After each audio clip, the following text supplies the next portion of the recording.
Hi everyone, welcome to iExcel Core. On this video, we're going to look at how to raise eTims invoices for purposes of submission to the Kenya Revenue Authority. I will log into the system using our demo account. Once you logged into demo account, eTims has been set up. We have a clear menu of eTims here. We can be able to see the eTims dashboard.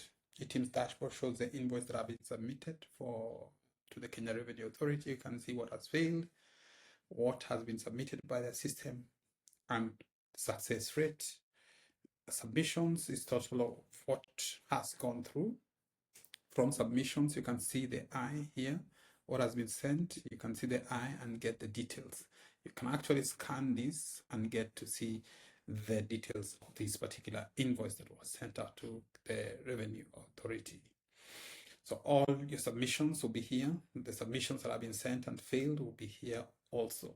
This is an activity log in terms of the logs for an error. When a validation has occurred, you'll be able to know what is the error.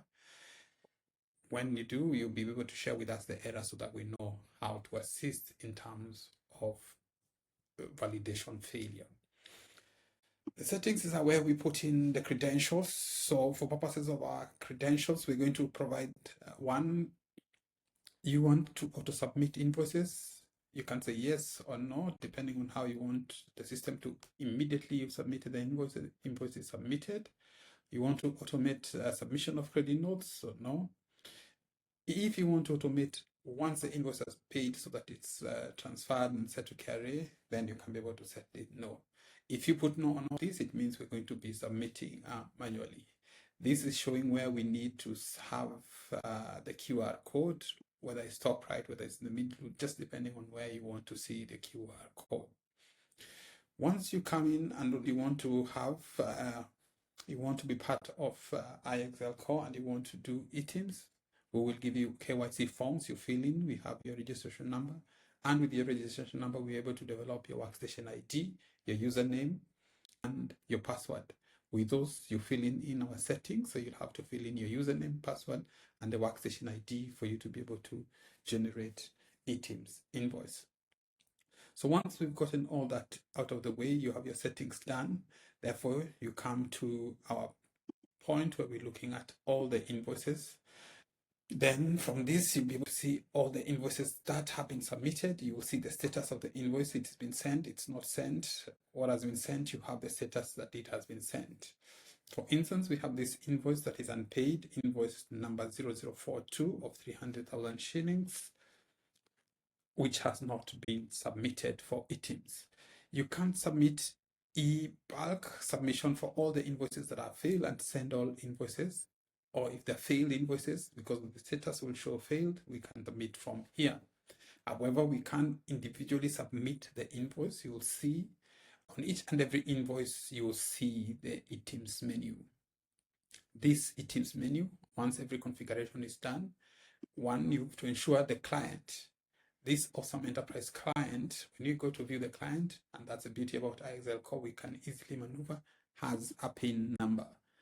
There has to be a KRA PIN number for all the clients before you submit the invoice to the Kenya Revenue Authority. So that is a must for all. Once you've checked that everything is intact on that, we are able to submit invoice number 042. You click on the invoice. Once you click on the invoice, the menu would appear and the menu would allow us to submit for eTims. So we click send to eTims. Are you sure? Then we say, okay, we are sure. You have that sending into invoice to eTims, and you wait a few seconds or a minute for the response to go through. The response to go to Kenya Revenue Authority and the response to come through. With a green, it means the submission has been done successfully. Once the submission has been done successfully, you can see now the invoice has a barcode, has a eTims registration number. You can verify the details of that invoice. So that is how we submit the eTims. If we go to the eTims validation, if you go to eTims menu on our left on eTims here, we go to see our submission. Therefore, we will see our submission has been done to the Kenya Revenue Authority, invoice number 42. When we view the invoice, we will see that that submission has been done. That's how simply we do a submission to Kenya Revenue Authority for all our invoices.